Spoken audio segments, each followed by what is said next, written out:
and welcome to the Courtney Turner podcast. My guest today is Jasun Horsley. He has written a truly chilling book. It is called The Vice of Kings, and it is largely tied to his own personal story, or at least that is what inspired him to do this research, and that led him to write this book. And this is very much aligned with a lot of the research that I have done. Those of you who've been watching for quite a while are familiar with my Substack articles and my podcast on the topics of the Fabian Society, the Fellowship of the New Life, and Theosophy, and of course the Tavistock Institute of Human Relations, which began as Tavistock Clinic, and much evidence indicates that it was also linked to the British War Propaganda Bureau, also known as the Wellington House, or colloquially known as the Lie Factory, because it was the center for propaganda. And for many of you who have been watching for quite a while, you know that was kind of my aha moment. I always make the joke that it took me forever to find the train station. I was very late to wake up, and when I finally did, I found the high-speed rail, and I've been scrambling to try and catch up ever since. And I still have a very long ways to go. I think this is an ongoing journey. At least that's what it appears to be. It seems from those who are so far ahead of me that I've watched. But for me, it was Tavistock that was a big kind of wake up moment for me, and mostly because it was a convergence of so much of my personal studies and personal experiences. And I think that's true for most people, right? We have, you can study something intellectually, but oftentimes it's when it hits us personally. My mom was a psychologist, and she would always say, research is me search. And I think there's an element of truth to that. And for me, I spent most of my academic career steeped in the studies of psychology and philosophy. So studying those from an academic perspective. And then I was in the film industry for many years, theater as well, as an actress and a producer. And when I learned about Tavistock and their convergence of, philosophy, psychology, and of course, culture and art, and much leads to indicate that they were involved in some social engineering, whether wittingly or otherwise. And I've done several shows and written about this extensively, so you know where I stand on that. But I'll let you be the judge. And so the Fabians, I think, are really relevant today. So much of what we're seeing, I've also done a lot of shows on the education system and the exportation of this Prussian model to the United States, to the West, and Charlotte Iserbyt's work on the deliberate dumbing down of America, bringing the world core curriculum that Robert Mueller had created as a vision to execute Alice Bailey's work of the externalization. The New Age in Education. Her other book that I reference often is the Externalization of the Hierarchy. So that's what I was about to say. But she also had a book that was on education in the New Age, and this was what Robert Mueller, who worked for the UN for 4 decades, created the world core curriculum to execute this vision that Alice Bailey had. And that, of course, became Common Core in the United States. John Taylor Gatto has also done extensive work, really pushing back against this concept of compulsory education, which I am very much in agreement with, that I do not believe in compulsory mandatory education. There's nothing in our United States Constitution that stipulates we should have such a thing, or any kind of laws surrounding that. But I bring it all up to say I have covered Sutton's work on how the order, meaning the Order of Skull and Bones, controls education. And a lot of this was this Fabian model of the Hegelian dialectic, which I've also just put out a preview of my upcoming book on Hegel's dialectic. So you can go check out all of that. If you're not familiar, it'll be a good backdrop to this conversation. And if you are familiar, I think that this should be a pretty riveting discussion. And so without further ado, I've spent some time rambling. Obviously, go check out all of that if you need the backdrop and you want to learn more. But I will bring on our guest. Hi, Jason. How are you doing today? Good. How are you doing, Courtney? I am doing well. Thank you. So, yes, I'm guessing you heard that little background of my own personal experience with some of these topics. maybe you could give us a little summary of your personal experience and what led you to do this research. Yeah, sure. So, well, I guess I would start with, so it doesn't take too long. I just start that in my 20s. Well, I inherited quite a large fortune from my family. My father, who took over my grandfather's company, which was Northern Foods, or it was Northern Dairies when he took it over, turned it into Northern Foods, which was a multinational food company. And so I was born into that wealth. And in my early 20s, I disinherited. I just got rid of the money. I basically threw it away rather foolishly, but I just wanted to get out for reasons I won't go into. But during that same period, my early 20s, I was very interested in researching conspiracy for reasons unknown to me, really. I just heard about it. I heard about May Brussel in my early 20s, and who knows, I just had this intuitive resonance with that lens for looking at the world.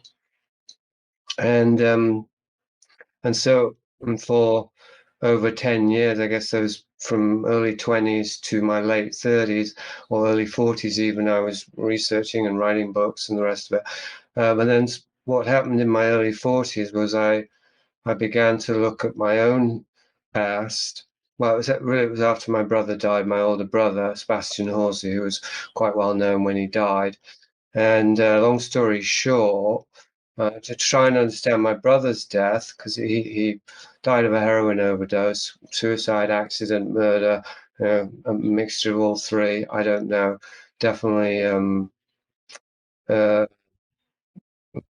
anyway, definitely the result of moving in the wrong circles, let's say. And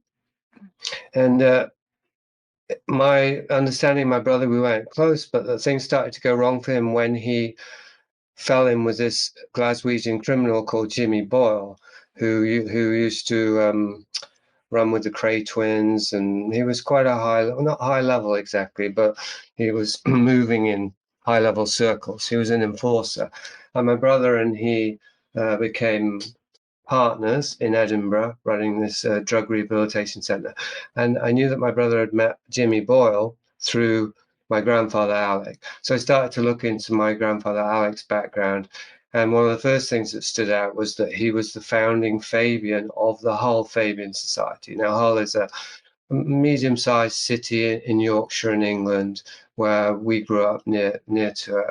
And I didn't know that. I didn't know much about my grandfather. I knew he was fairly an influential person, a fairly high status character, and I knew he had friends in high places to some degree, but I didn't realize the half of it until I started looking into it. I had heard about the Fabian Society sort of peripherally in my researches. Oh, they were up to no good, but I'd never come across anything very substantial, really. So I hadn't followed those leads. And but my interest was obviously increased exponentially or cubed. And so I began to look into the Fabian Society, while at the same time looking into my grandfather's past and looking into the various people that he knew. And so I had these 2 points of reference. One was my grandfather, and the other, which will seem a bit random to the listeners, they might not even know who I'm talking about.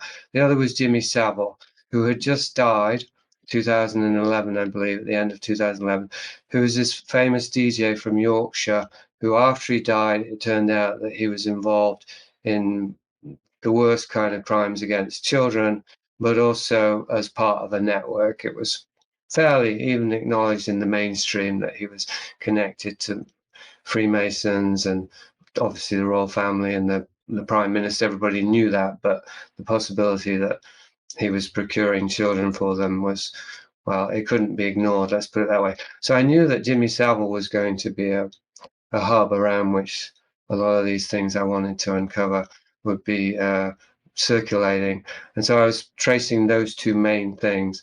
Well, you've read what you've read of the book. I just uncovered a massive amount of connections. And to finish up this summary, what was useful for me in writing this book and what was different was that after 20 years of researching conspiracies and hidden histories and so on, it was the first time I had done it from a standpoint of my personal experience and my personal history, and therefore I was bringing the two together.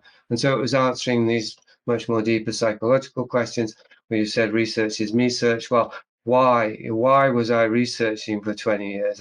Finally the penny dropped, because it was a compulsion. I knew that. I mean, people say, "Oh, conspiracy theorists, they're obsessed." Well, that's just a way to belittle what we do. But I was definitely compelled, and so it was all around what happened to me. I mean, it became this question. The more I looked into it, the more I realized that I grew up in circles that overlapped with these predatorial networks of abuse, including occultism, obviously, is a central focus, and then the political angle, the Fabians, that was very much. I was very aware of that growing up, not the Fabian Society, but my family, my grandfather and my father's interest in leftist politics, progressive politics, the Labour Party, criminals particularly. That's why rehabilitation, that's how my grandfather met Jimmy Boyle. The sexual liberation thing, it was obvious because I grew up in that environment. It was very sexually, what can I say, out of control. But I just thought that was normal.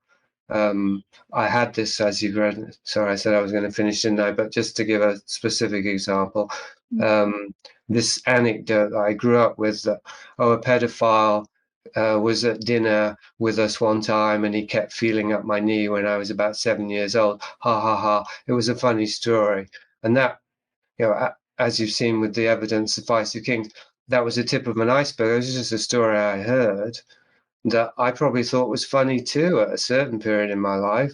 Poor guy, it seemed innocent, if that doesn't sound too crazy, but clearly it wasn't innocent even in its own context, but on its own terms. But in the context of everything I found out, which we can get into, it did seem like an indication that there was a lot more of those kind of things going on. Just the fact that I and my brother and my sister were being exposed to pedophiles in this very casual way, not protected, obviously would be cause for concern. But I think by the time I was writing Vice Kings, I already knew I had some personal trauma. I just didn't know what it was. So anyway, that's roughly my summary of how that book happened.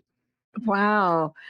So you said that your brother was obviously caught in some of these circles, may not have been the best for him, and you said that your sister and your brother did have like remembrance of these traumatic kinds of experiences, but you didn't. No, actually, no. I am the youngest, so it would stand to reason I might be the last to know. But my sister's the oldest, and my Okay. brother's the middle.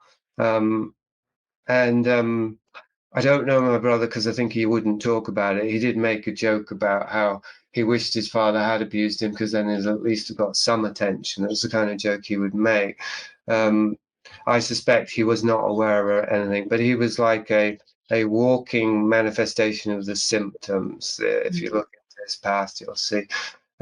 My sister is a psychotherapist, and she has no recall, but she's open to it after years of me banging on her, banging my drum. She's acknowledged that our brother almost certainly was, or even certainly was, and just ignored. But no, short answer is none of us have actual memories, which I know is a cause for skepticism in some circles, but not for me, because I don't remember any of my first 7 years anyway. Hardly, just a few things here and there. So clearly things could have happened I don't remember. But no, it's mostly a question of juxtaposing what I would say is the body of evidence that is my own body and my psyche, because I know I have these scars, but I just don't know where they came from. Juxtaposing that with this map I created of my family history. And while I was working on the book, I did have, I suppose, if I wanted to stretch it, I could say I started to have memories coming up, but they were in the form of nightmares, and they were always sensational. Like I was feeling something happening at a sensory level. They weren't visual things. So there's like tapping into some deep trauma in my body by exploring that subject matter. Sure. Okay, so let's start with, I guess, the Fabians. How did you uncover? How did you uncover what you suspect? Like, what did you suspect about them, and how did you uncover what you found?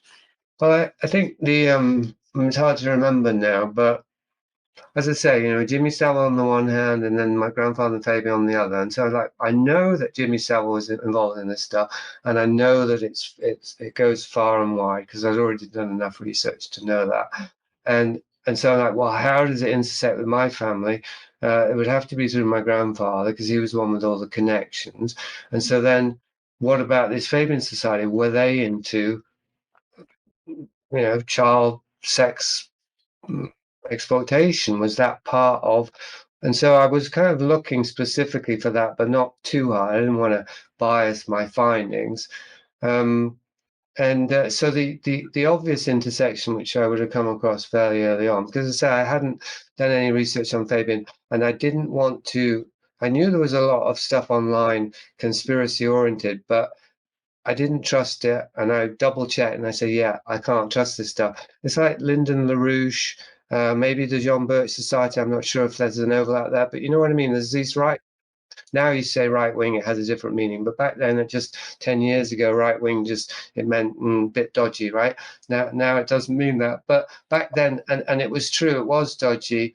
I mean, maybe it still does mean it, but in a different way. It was dodgy in the sense there were no citations, there were no, how do they know all this stuff? And it was vitriolic. It was like those perverts, the Fabians, and I don't like that kind of research. I find I just want the facts. So I didn't find anything I wanted to refer to except the John Taylor Gatto. You mentioned that. So somehow I came across that. And he just keeps mentioning the Fabians, and so I pretty much quoted everything he said about them, and because he doesn't write much about them, there's one chapter or something, and he's not a conspirologist really. He gets into it, but anyway, so yeah, I didn't. So I was just going to a lot of official history really, and thank God for. I hate to say it, but thank God for Google Books back then, because not now, because they've changed it all now. You could just look inside all these books, and so I didn't have to, spend hundreds of dollars and wait for books to come. And so I was, word searching, key term searching through all these different books. And anyway, but the thing that became apparent fairly early on was that the intersection between the Fabian Society and what they were involved in, which for those, well, I guess your listeners will know because you've been writing about it, but yeah, from the 1880s or so, very dedicated and committed to cultural engineering, to permeating and influencing the culture through the arts, through education, through economics, through politics. Now, the Fabian Society, the Labour Party was the biggest operation, is they obviously created a political party, but I think that their cultural permeation is actually more powerful in the end, and the education system. I mean, in the US, the whole education system is now Fabianized. I think you could say, I mean, Theodore Dalrymple said basically society is Fabianized at this point, certainly British society, but by extension, American society to a degree. But anyway, yeah, the arts is, I think, where you can maybe I don't know. I mean, that's my preferences for the arts, but also you find more explicit stuff because they're being more creative, you could say, the kind of things that you're using to propagate certain ideas. But the central idea that I was only vaguely familiar with is simply that, and it's Marxist, I suppose, but certainly compatible with Marxism, and that word gets used a lot these days, simply that in order to liberate human beings from political oppression, that you have to liberate them internally, and in order to do that, sexual liberation is step number one. That's kind of, there's a formula there in the playbook that is sometimes explicit, sometimes not, but you see it consistently through the 1960s with various movements. Thing is, with the Fabians, you can trace it back to the very beginning if you are willing to make a few leaps, because Havelock Ellis was one of the founding Fabians, and he was a forerunner of Alfred Kinsey, who people will know about. He was all about sexual psychology, or the psychology of sexuality, and his ideological, or his preference anyway, his opinion was is that perversion is liberation. If we're going to free the human spirit, then perversions, because every individual is unique. So that it was there in the foundation of the Fabian Society. If we just use Havelock Ellis in terms of him being one of the key members and his approach, and then it's present, as I say, in I mean, various different chapters, I suppose. I mean, maybe we can get to them over time, but if we jump forward to when I was born, 1967, the legalization of homosexuality, well, that was part of a movement that had began not just with the Fabian Society, but as far back as that, and they were central in that movement. Certainly, Havelock Ellis even coined the term homosexual, I think. And in the 60s, it was coming into its own. So during the 60s, the Pedophile Information Exchange was a group, an organization that was for sharing information among pedophiles, was attempting, Tom Carroll, I think it was called, attempting to abolish the age of consent or reduce it to the age of 4. And they were really, for example, the National Council of Civil Liberties, they were in the same bracket as the homosexual thing, if you see what I mean. Like, they were moving parallel. It's just that homosexuality was relatively easy to normalize and legalize. Pedophilia, no. I mean, they didn't succeed. They had to dial back and so on. But yeah, so I guess, I mean, that's probably enough to be going on with for now, isn't it? Yeah, no, that's a lot. I would like to back up a little bit. You mentioned Ellis, and he was also a membership of the Fellowship for the New Life, which became the Fabians, right? The splinter group for the Fabians, or the other way around. But I've had a lot of people argue with me about how they didn't really have transcendentalist roots. It's like they literally the inspiration for the movement. But I don't know if you can speak to that, but I've had people argue with me on that one. And What do you mean transcendentalist? Because it was Frank Podmore was a spiritualist. So do you mean sort of just woo-woo, esoteric stuff? yeah, well, and also, I mean, they did, attribute a lot of their inspiration from Emerson and Thoreau and the literal transcendentalists. So, but yeah, Yeah. they were spiritualists for sure. And they very much aligned with like the Theosophical movement. And there's a lot of overlap, obviously. Annie Besant, who is also a Malthusian, she was the head of the Malthusian League. I think she's actually one of the founders of that, the co-founder of the Malthusian League. There's also the overlap with the occult, which you do get into, but even from the beginning, with the Theosophical Society, sorry, I just drew a blank, but I was talking about Annie Besant, the Malthusian League. Podmore, whatever he was up to. I mean, spiritualism is like conjuring spirits and stuff. So it's not overt with the Fabian Society, is it? Like, you've got these obvious overlaps, but in terms of what we hear about them, that aspect isn't overt. Whereas George Bernard Shaw, he was an artist, a writer, playwright. So that's consistent with their interest in the arts. The Wolves as well, they're obviously writers. And who's the other one? We're talking Ellis. Okay, so their interest in sexuality was consistent, but the Podmore, the interest in spiritualism, it doesn't. That's more hidden, I guess, as befits the occult. Right, sure. But yeah, so I guess I just wanted to kind of give the backdrop for the creation of the Fabian Society and like the people who are involved. Where did it grow from? Where does it come from? Yeah, well, it's a good question, isn't it? Because Marx was there in London at the time, and I don't know much about Marx except that he's the persona non grata these days in the alternate media. But I haven't even read the guy. But it's odd that he was in London at this particular time in his life that was key to Marx's output in the British Museum, writing his manifestos, which was exactly the same time as the Fabian Society. So it seems unlikely that that could be a coincidence, considering the Fabian Society was well, they even said they wanted to do Marxism. I can't remember how they put it, for the masses or Marxism. Anyway, a variant of Marxism was definitely on the Incremental kind of revolution, that it was slow and gradual as opposed to a, all at once kind of a revolution or a violent revolution.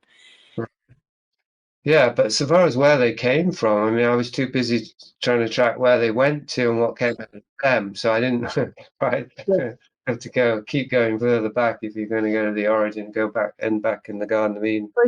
You do bring up Marx, and Marx, from my research, looks like it's a direct tie to Illuminati circles. There was the League of the Outlaws that became the League of the Just.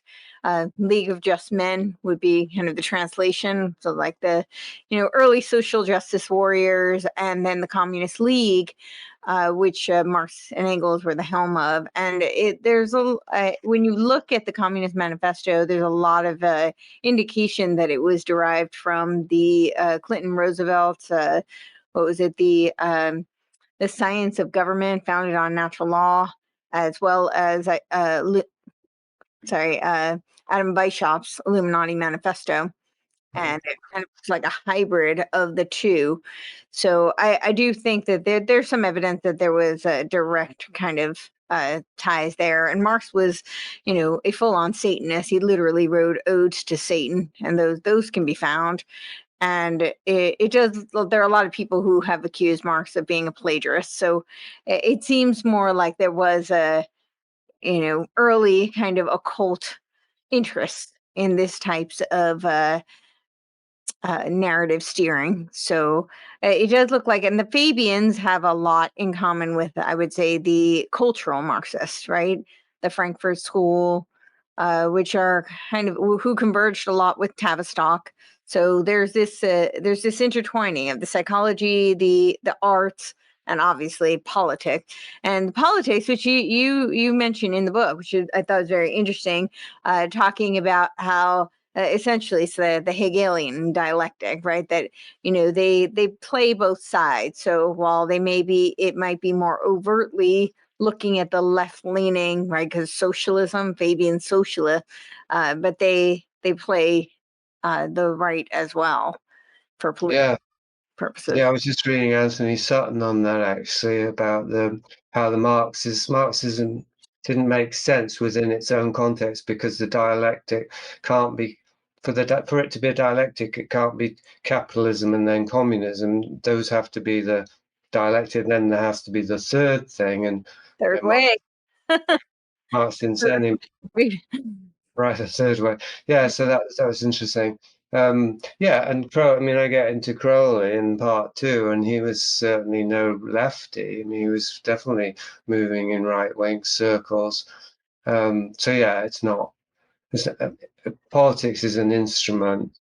But I mean, one of the key texts for me, and the key sort of frame for understanding Fabianism, because for me, looking at the groups is useful only up to a point, because as I say, there's no end to it, really. It can be very satisfying to trace a trend or a movement, what have you, or a philosophy to all these different groups, absolutely. But there's potentially no end to it, and of course they're always partially hidden. But so what I find is more fruitful is to try and understand and intuit and kind of conceive, because it's also largely hidden, the methodology and the philosophy and so on, and how it intersects, for example, with real Satanism, which people don't understand, what that is, for good reasons and what bad reasons. But I mean, intentionally, people are not allowed to understand that. But what was I going to say? Oh yeah, the scientific outlook. See, Bertrand Russell was somebody I always thought he was one of the good guys, in quotes. I never read the guy, but he's humanitarian, very highly respected. My grandfather was always writing him letters and trying to get him to come to this event and that event. So I don't know if he ever did. So in my family circle, he was definitely considered a kind of heroic figure. But what I discovered by looking at some of his works was that, and the scientific outlook specifically, was that he seemed to be playing it both two ways, playing it from to both sides, because he would write, and people say this about Huxley now as well, Brave New World. He would seem to be writing a cautionary analysis of society, and it might end up like this, and then he described this absolutely horrific scientifically based society in which people have basically been turning into robots. And psychosexually engineered and the whole thing, Huxley kind of thing. But then if you look, you don't have to look that hard, really. He didn't hide it that well. Then there'll be a paragraph here or there that says, well, this might seem like it's a dystopian or a terrible thing, but as long, it might take a few hundred years of engineering society this way, but eventually humanity will be free. But first we have. So anyway, the point being is that he was writing prescriptions, blueprints, that this is the society we need to create, and not hiding it particularly well. Therefore, he was writing for two audiences: ones who would just take it at face value and not read the fine print and think this is a very intelligent cautionary thing. And I presume my grandfather's like that, but maybe not. Maybe he was in the know. I can't ask him. And then those who are in the know, who know, and they follow it as a blueprint.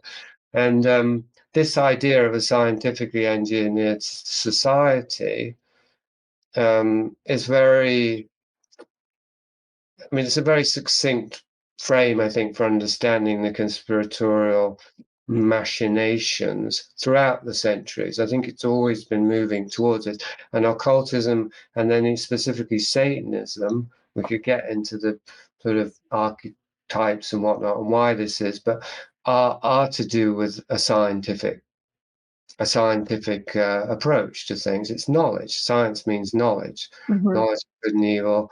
Lucifer, worshipping Lucifer is to do with worshipping knowledge.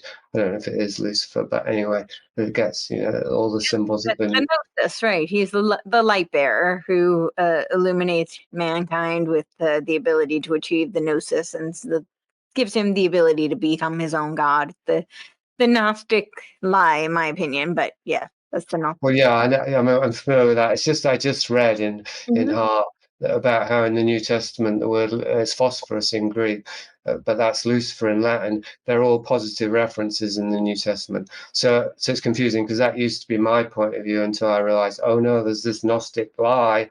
I don't want to fall for that. But I think there's so many layers to this. So if we get into archetypes and symbols, we get lost very quickly. But which is partly why I like to stay focused on this is a scientific or a scientistic. It's not really scientific. It's scientific up to a point, but it's an odd contradiction or a odd combination just occurring to me now. But because on the one hand, it's a very reductionist kind of scientific approach, turning people into machines and computers and whatnot, and just trying to quantify everything, like René Guénon, the reign of quantity. But on the other hand, it's quite woo. It's scientistic because it's got things like gender identity thrown in there, which are just the postmodern version of angels, I suppose, or demons. Right? There probably are demons, actually, but I mean, it's denying one thing as being beneath science, or we've proved that stuff doesn't exist, but it's allowing in this other thing. So I think that the scientific outlook and the scientific method is a Trojan horse for occultism. Hence, it has these strange scientific ideas. And with the last few years, with maybe I won't name it, but the pandemic and all that stuff, we saw that kind of crazy double thing operating with millions of people. They were magical thinking. They knew something was factually false, but they believed the phony cure for the factually false narrative and so on. So it is evident now, and I think that's one of the consistent things in many of these different groups and organizations at the Frankfurt School, the New School, and the Fabian Society, and London School of Economics. Anyway, I could make a list. Tavistock, hard to talk about those guys, but is this this approach that is, I suppose it's to do with language and controlling language and reducing everything to a cognitive basis, and then doing this weird flip over. I don't know how to finish this thought, but there is the main point is that there's a very consistent, I've found, method and strategy and means throughout all of these different agendas and all these different, and that's how you reckon. It's like the gospel: by their fruit you shall know them. Right? You can just recognize the presence of these agendas, by the quality and by the approach. Anyway. No, I so agree, and I so appreciate what you're saying. That's why it's so important to me. I try to point out the tactics, right? The operating system that they're using, and then it's not as important to me to point out like I think a lot of people get kind of caught up in some of the names and details are important to some extent, but I think sometimes people want them for more of like salacious type of entertainment purposes, gossip essentially, rather than recognizing the toolkit. Because if you can recognize the tactics, then it's like wearing a pair of glasses, right? Then I'm giving you the tool to see the architecture more clearly. And then hopefully you can discern for yourself. It's not for me to spoon feed and give you my opinion. Obviously, everything I say is going to come through my lens and my bias because it's the only one I have. I can't like step inside another pair of eyes to see the world. So it obviously comes through, but that's not my goal. My goal is to give people, a set of tools and, an ability to recognize the tactics that are being utilized so that they have better discernment and then they can make, assessments on the historical events, and more importantly, not that the historical events aren't important, but more importantly, than to be able to discern what's happening in real time, and so they can make better choices about what to follow, what to subscribe to, and what to support and what to reject, and Yeah. right. And I think what you're saying about the scientific dictatorship, scientific outlook, Bertrand Russell, is so significant. This is something I've been really trying to, drill for people, is that it is directly intertwined with the occult. And it seems so oxymoronic and paradoxical that it would be, because one is a very linear construct, right? They're trying, as you said, they're trying to quantify everything. But they're trying to quantify everything so they can control it. The Technocracy Inc. said that, right, in the 30s. It said the purpose of the data collection is for surveillance so they can control. They said that, technocracy, they said literally the definition of technocracy is social engineering. So they were not shy about this. They were very overt in admitting what it really was.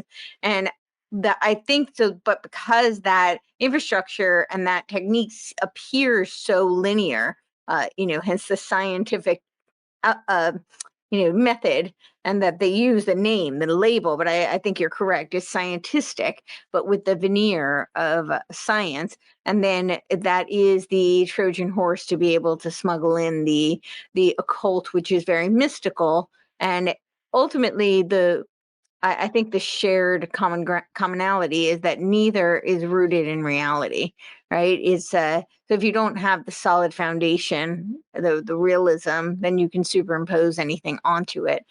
But I think that because it's much like the Hegelian dialectic that the Fabians love to use, it has the appearance of one thing, and so you don't suspect the other, but really they're working in tandem, and ultimately towards spiraling towards, Hegel would call it the rational absolute, right? And that is the really the omega point, or J.R. Desjardins' vision of a noosphere, where it is approaching the omega point of the singularity. And I think that is where they're trying to drive everything. And as far as where it'll end up, I don't know. I don't have the crystal ball. Some people say it's inevitable, and the Bible certainly points in that direction too. So, but I think whatever we can do to derail it and slow it down, I'm all in favor of. So that's why I think uncovering this type of information is so important, because if we can recognize it and at least not abet it or speed it up would be great. Yeah, at least not abet it. I definitely concur with that. Like, to not be complicit with, and not to be let oneself be recruited by it. Which again, in the last few years, I think a lot of what was going on there was getting consent, creating certain circumstances whereby people would consent to things that Yep. they shouldn't, right? Yep. And in terms of what you're talking about, developing a lens and sharing a lens for looking more closely at what's going on around us, so that we can use it. I mean, if you can develop that lens by looking at one portion of history, then you can apply it wherever you want to apply it, is what you're saying. And that's, I've said something very similar, and that, yeah, I hope the books that I write, they demonstrate a method, like Jane Fonda's workout video, the cognitive battlefield zone. I'm trying to demonstrate the moves, and people can then copy them and then develop their own use of that strategy. But I wanted to add that perhaps the most essential part of this for me is that it's similar to what I was saying about, I've got the map of the world history, and then I've got family history, and I've got the map of my own body and my own trauma. It's similar because the social engineering, of course, only works if you want to engineer society, you have to engineer individuals. And so social engineering works by socially engineering individuals. Right? Mhm. And then the society that those individuals co-create engineers the next generation and the net, right? And it's exponential that way. So I or you or whoever, I'm my best case study, of course, because I didn't escape unscathed. I have been socially engineered. And so the more closely I can look at these strategies, these methods, the more I can then identify the infiltration. And then I can use these plugins, like the Matrix reference, as a way to trace back to the larger thing, the AI system. So then it becomes, paradoxically, it becomes actually useful to the extent that I've been infiltrated, so long as I can do this self-surgery. And every bit I'm taking out, I don't just throw it away, I analyze it. Yeah. So that's how they did that. Oh, that's how they did that. And that, I think that's absolutely essential in my opinion, because I mean, it just is, but for one reason being that there's a trap, I would say, that is built into alternate research around what we're talking about here, conspiracies, etc. Even the word conspiracy is a trap, so I didn't want to use it, which has to do with scapegoating. There's a powerful tendency in all of us to want to scapegoat. And it's even how societies work and how they stick together. And social engineering is always using scapegoating one way or another. And so that comes out in the tendency to name groups and name individuals and say they're the ones who did it and they did it to us, and we're right. And that's a trap. And one of the ways it's evident, because we might not go out there with pitchforks or anything, but is that we end up with a kind of oversimplified narrative, which is, again, the Illuminati or this, that, and the other did this or did that. Like, I've been writing about the Beatles, and is there any truth in Tavistock with the Beatles? I can't find any, but I'm just looking because I'm interested. So I'm trying to at least bring these two things together and say, well, maybe there's two things going on here. But one of the reasons, it just doesn't work, in my opinion, what I've looked at, just to say the Beatles were created by Tavistock. I just don't think it's true. But things are so much more subtle and so There's so much evidence for the Beatles. Sorry, not the Beatles. There's so much more evidence for Tavistock's involvement in the Grateful Dead, and very few people talk about it. I mean, Eric Trist's son, Alan Trist, was the producer for the Grateful Dead. I mean, and they were utilized for the experiments, with Artie Lang, Gregory Bateson, the CIA, and the LSD. I mean, that whole experiment, that we have record of that. So I don't know why everybody wants to jump to the Beatles, which I'm with you. I'm open to it. I know they keep saying that Theodore Adorno wrote all the lyrics, and they certainly have a very communist kind of collectivist undertone in their lyrics. They definitely sound like social engineering, but to make the leap that they were written by Tavistock is, or that they were, social engineering project of Tavistock. I just haven't seen the evidence. I mean, I wouldn't rule it out, but Yeah. it's one that people like anchor to so strongly. And whenever, because I do so much research on Tavistock, it's like the question people always want to talk about. And I'm like, the least evidence for that one. Right. Yeah, well, that's interesting. I brought it up then. Yeah, well, I think that there is a felt sense that something isn't right, obviously, but I mean, specifically with the Beatles, it's like, how could they be so big? And they obviously they must have been useful to something.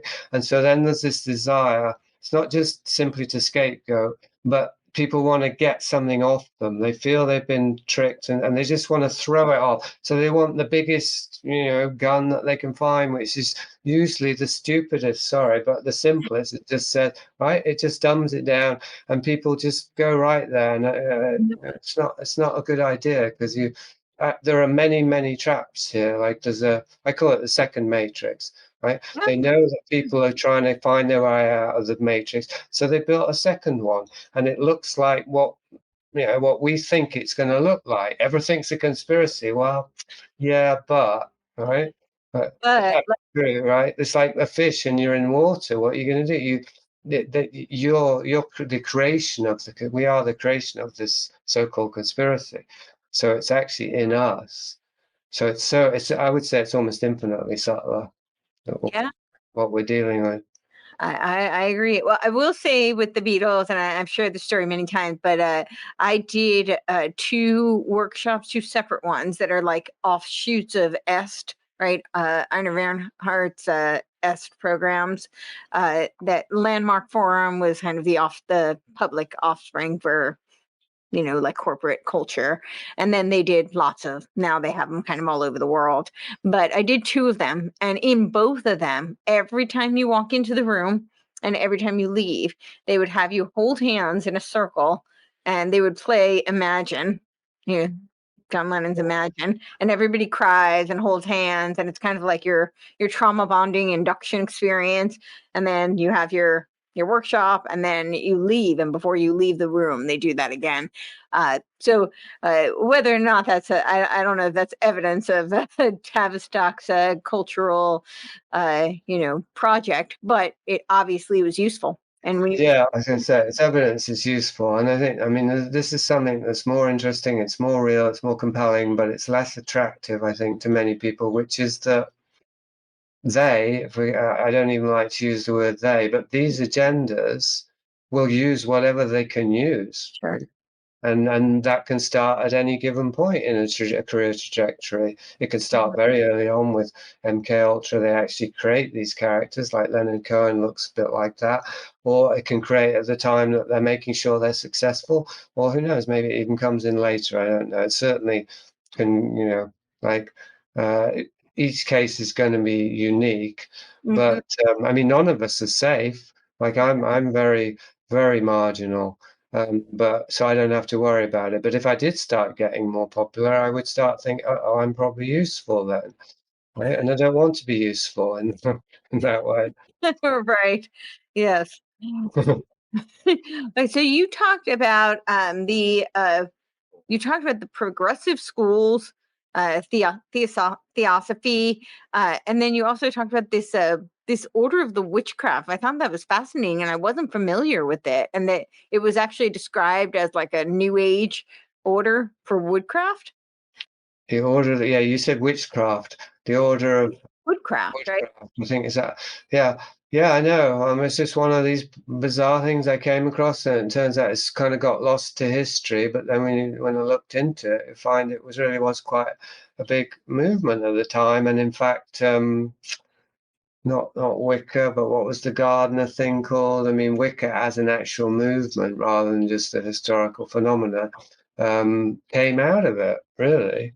So, but it wasn't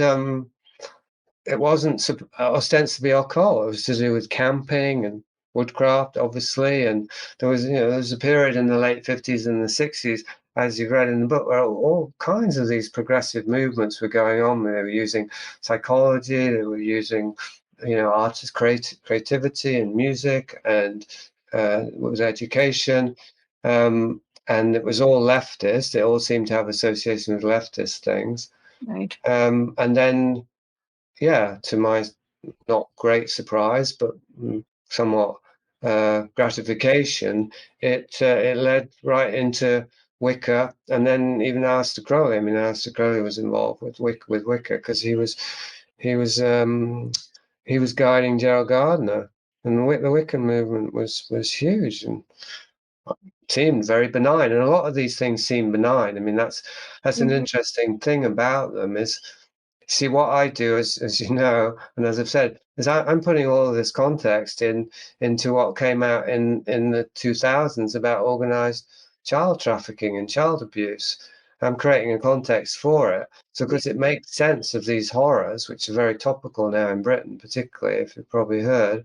But it also puts these other things in a much darker context. How innocent can they be?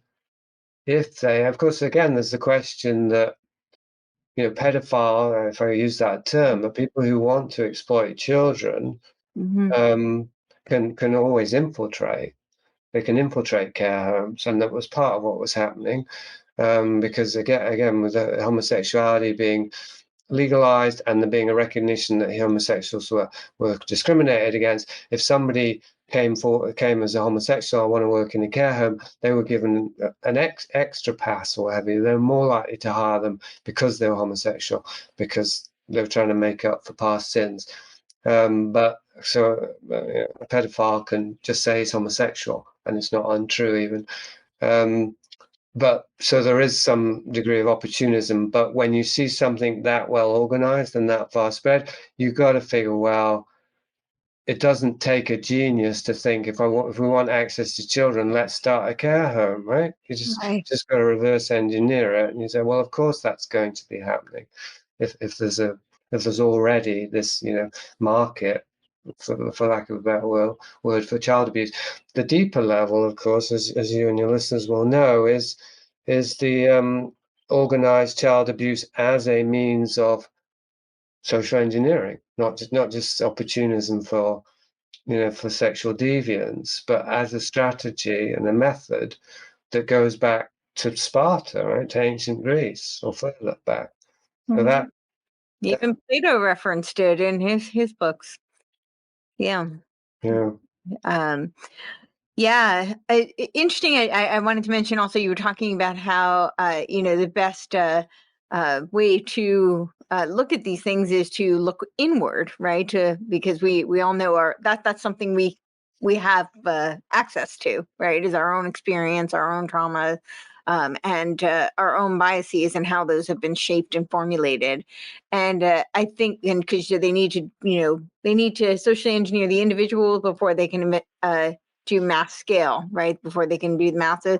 And I think that was Tavistock was pretty transparent about that, right? Like their World War I, where they're focusing on the individual soldiers under the guise of studying shell shock therapy, also known as post-traumatic stress disorder. And then they extrapolated that to work with the individuals. And then, of course, World War II, they decided that everybody was traumatized. And so now everybody became a Tavistock patient, essentially. Obviously, they didn't say this, but this gave them license to then take their ideas out into the normal culture, right? Like the corporate culture. Oh, this is the advent of organizational psychology.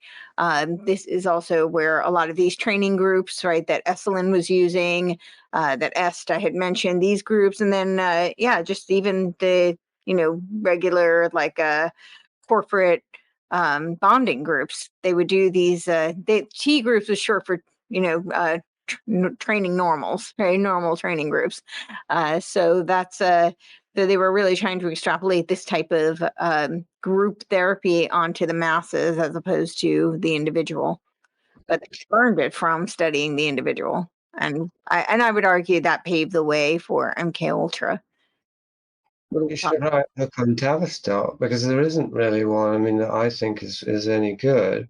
because it does, again, it gets the conspiracy treatment, the second matrix treatment, but it doesn't get I haven't seen anything really rigorous and well researched, but maybe most of the people always ask me about the research that I do on Tavistock, and I don't have them with me in front of me, but I've read the quote unquote conspiracy books, Dr. John Coleman, which there's some good information in that. That was my wake up moment, was his book. So I definitely credit the work he's done. Unfortunately, he was MI6 and it's not very well sourced. That doesn't mean that it's not to discredit his work. It's more just that I can't fact check a lot of it. Some of it, some of the very, obvious things I can, all of like some